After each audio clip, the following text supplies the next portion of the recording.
first came here, I was shocked. I thought I was going to die the first week because I had to cross the streets, and that felt impossible.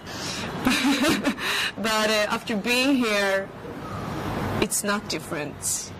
On the surface, everybody looks different, everything looks different, but when you just come under it, we are all the same. The first reaction from the children is the amazing color of the hair. And I've seen little children, they have called them Barbie dolls. They will poke them and they will say, "Are you for real?" Yeah, I got to come in some museum for free, but my friends pay for them. People treat me like an Indian. They think I'm an Indian. Yeah, people think I'm from Punjab. Yeah, some of them think I'm from Kerala.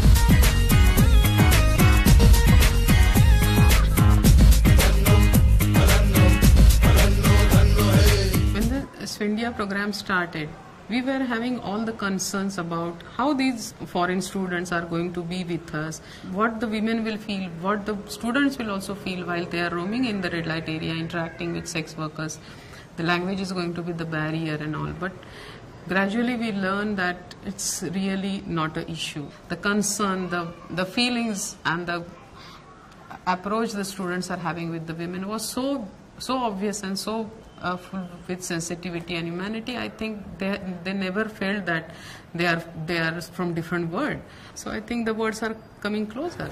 When they come for training, we interact with them, so we get to learn a lot about their culture.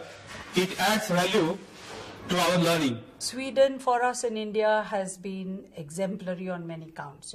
All the positive laws on gender equality, issues of child rights, and equal pay. These were the issues that we as feminists from the women's movement had heard of. And now with this dialogue, we realize that there are a lot of similar issues. The Swindia program brings to Deep Griya a rich and cultural experience, and it is sort of building a bridge across cultures where it's a give and take to see how life is on the other side of the planet. There is always this feeling of awe, a feeling of incredulity that makes them wonder, how do we manage things in India? Yeah, to see problems and just stand there and you can't do nothing about it. Yeah, when I was inside the sun, I really got really upset with all the men, and I felt like in some sick way I was also involved in that kind of thing. I think the most important things I have realized is that there's no one solution to our problems. I've also learned that you don't always have to fix problems. You just need to help people realize that they do have a problem and just come up with solutions that fit them, and then they choose by themselves. Working in the grassroots level, it just inspired me a lot, because I feel that we have like this box in Sweden that this is how social work is done, and I'm not so sure about that box anymore. And seeing that the people are the fighters, they are the ones who make the biggest changes, I think I'm more into doing it that way now. It's a different approach. I think in Sweden there's a lot of individual focus, but here you talk about the community, but also the individual in the community. The relationship is the most important thing. Even in Sweden, it's what matters in social work. We try to give them a lot of inputs. We try to put in some academic inputs. We have family visits, then we take them for rural visits, a lot of fieldwork experiences. So basically it's a lot of cultural, social and experiential learning which goes into the 1 week, and which helps them, I think, to have clear perception of their coming weeks in India.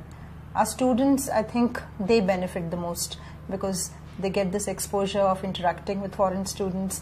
They get a lot of global experiences. They understand social work in another socio-cultural milieu. There's so many people working by their heart, like many volunteers. It's been really inspiring to be in India and see how NGOs work, because they don't have the same security in finance, but they have a lot of creativity that I think that somewhere along the road we got lost in Sweden. One thing is that they are shocked to see how our patient friends who are in recovery, they talk so openly about their problems. Second thing by which they are surprised is the family involvement in the treatment. The students used to ask us a question, we see all the male patients here, what about the females? So we used to get surprised, we don't have any female addiction problem in India.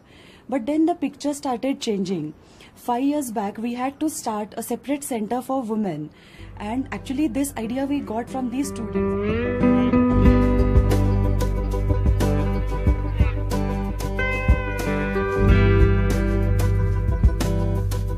I've seen such warmth, caring and friendship and love here in India among the people that I haven't seen before, and I think that's really beautiful. And I'm very grateful to all of the people who let me into their lives and into their homes and told me about themselves and their problems. Yes, I've been traveling around also, and I feel like every place has its own soul. I really liked it that I came to a new place everywhere I went. The beautiful thing I've seen in India is the differences, like different culture and different traditions, but still there's a unity. We will be very happy to host such initiative and exchange program in future. Thank you. मला त्यांना असं सांगायचं की खूप छान मुलं येतात जातात, वेगळं वेगळं खातीन, त्याच्यात मला खूप आनंद व्हायचा. गप्पा मारतात त्यांच्या भाषेमधून, आपण काहीतरी असं खुनवून सगळं सांगतो. When it goes into song and when it goes into culture, or when it comes into just playing games with the little children or with the folks, there are no barriers. I think it's the body language at the end of the day that closes gaps, and the Swedish do it beautifully. The 20 years of Sweden-India project is possible only because of students' interest and engagement.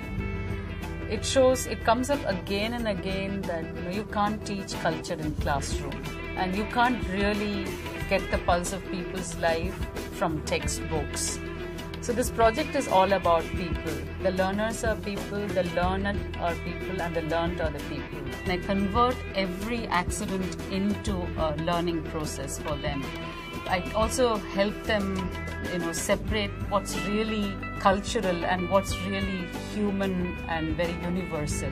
I think that's what Sweden-India project stands for, representing people's voices without coloring with my own voice.